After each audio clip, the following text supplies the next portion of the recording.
Okay, let's unpack this. 15.4 billion. Yeah.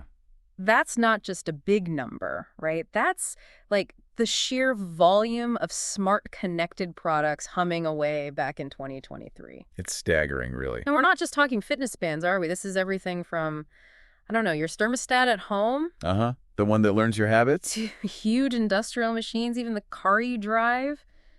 Well, it's a massive landscape. Absolutely. A truly colossal landscape. And that's exactly what we're getting into today. Right. We're doing a deep dive into the whole business side of these smart connected products. You know, people often called Internet of Things or IoT. IoT, yeah. And we've got some pretty interesting recent analysis, really digs into how this market works, some surprising stuff in there. So our mission here for you listening is basically to pull out the most important bits.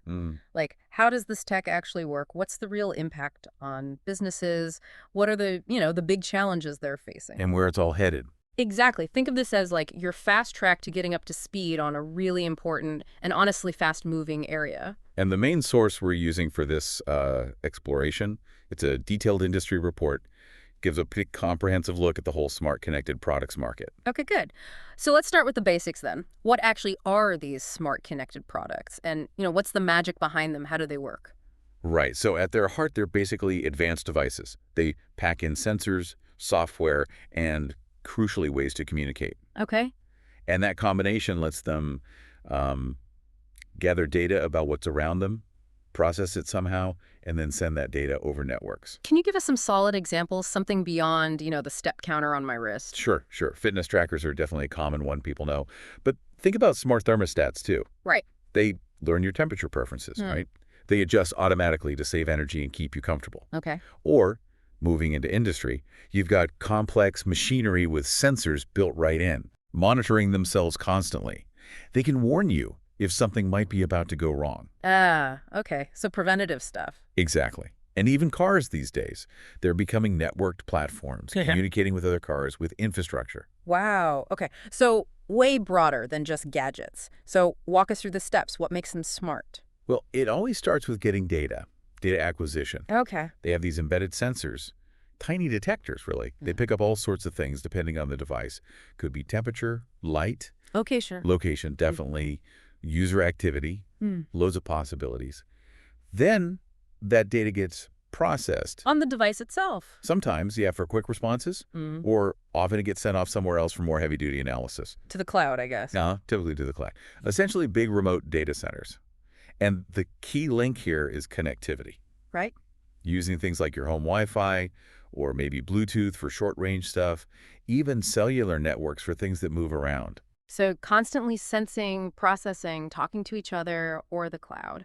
What's the actual benefit of all that? What does the connectivity do for us? Well, it unlocks a whole range of useful things. For instance, a smart security system. Yeah. It can ping your phone instantly if a sensor on a door gets triggered. Right. Immediate alert. Exactly. Or think about how devices work together. Your smart lights might dim automatically when you start a movie on your smart TV. Ah, creating that mood. Kind of, yeah. A more integrated experience. And many devices can actually adjust their own settings automatically based on the data they're getting and analyzing. Optimizing themselves, basically. And the phone apps, they're like the remote control for everything. Seems everything needs an app now. That's pretty much it, yeah. Most smart products come with some kind of user interface, usually a mobile app. Okay. And these apps let you control the device remotely, check its status, see real-time data. Like how much power my smart plug is using. Precisely. Or tweak settings, get notifications. The whole point, really, is to make things more convenient, more efficient, or offer a more personalized experience tailored to you. That makes sense. Paints a good picture. Now, you mentioned some stats earlier. I always like the hard numbers. Our report had some, right? It did, yeah, some pretty big ones. So expanding on that first number we threw out, in 2023, the actual number of active IoT devices globally went over 15.4 billion. 15.4 billion, wow.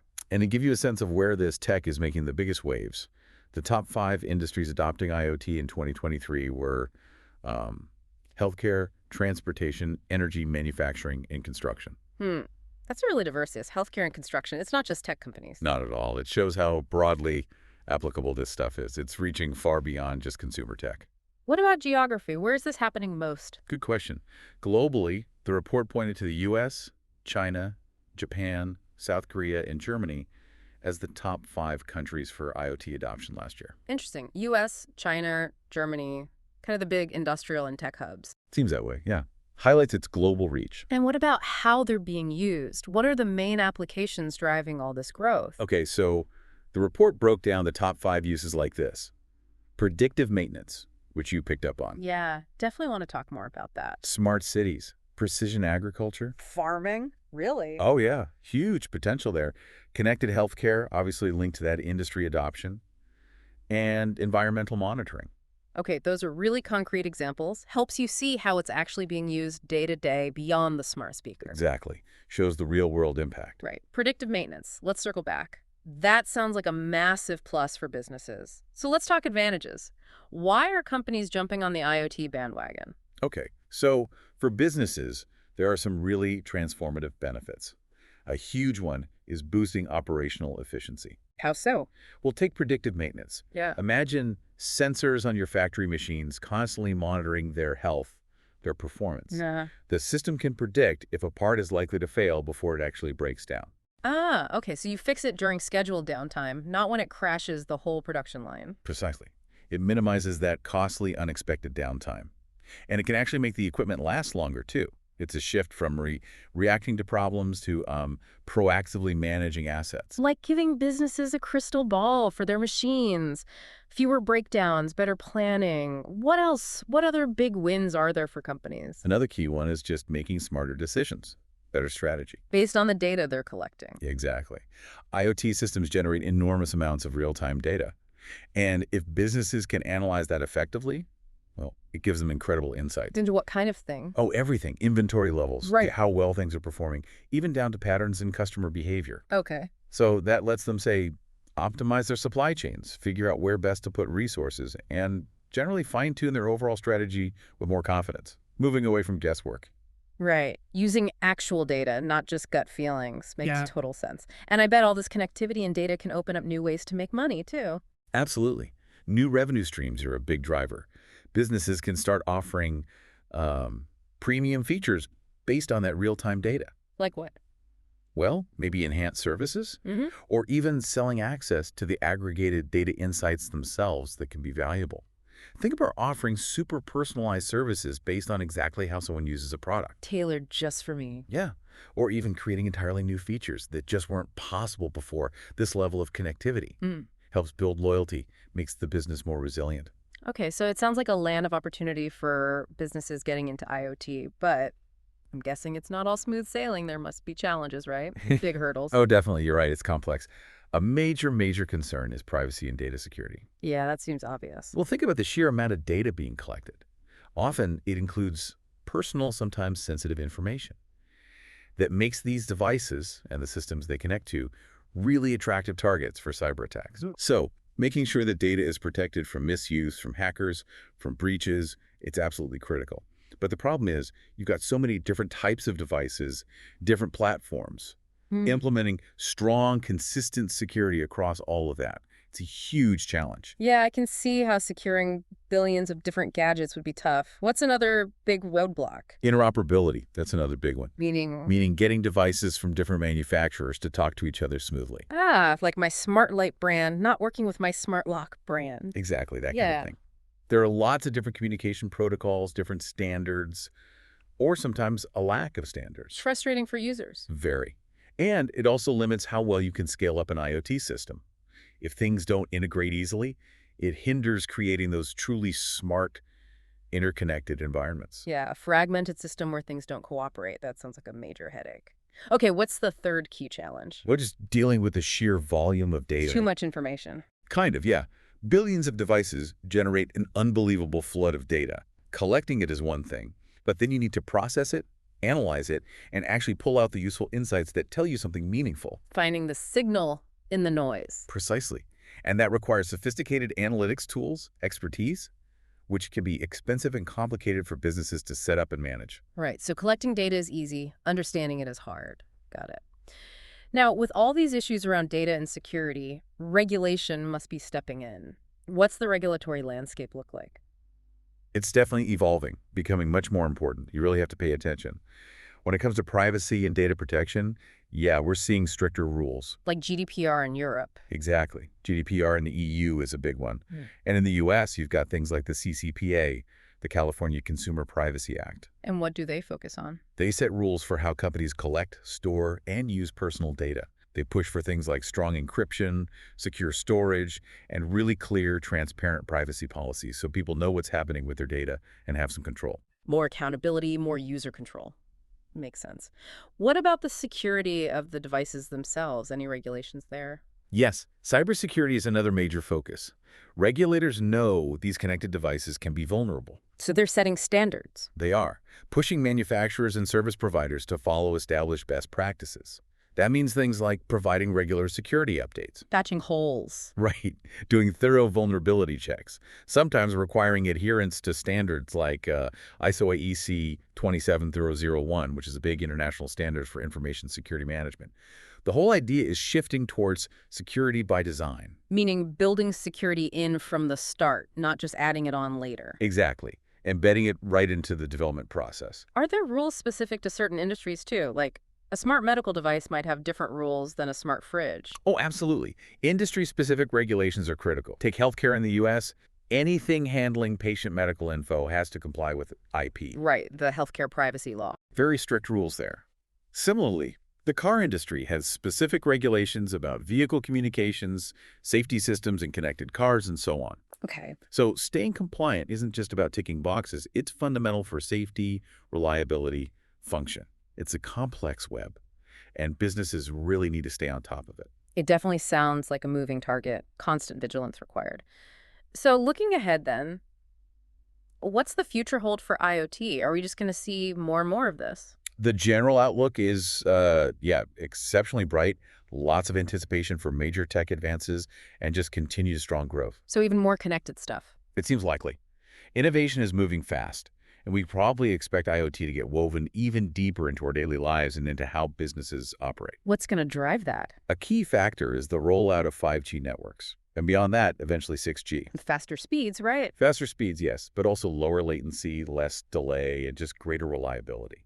That combination really opens the door for more complex, data-heavy applications. Like what? Things like truly smart cities, with everything connected, more advanced self-driving cars, really sophisticated automation in factories. 5G is a big enabler for that next wave. Okay. Better networks making more advanced stuff possible.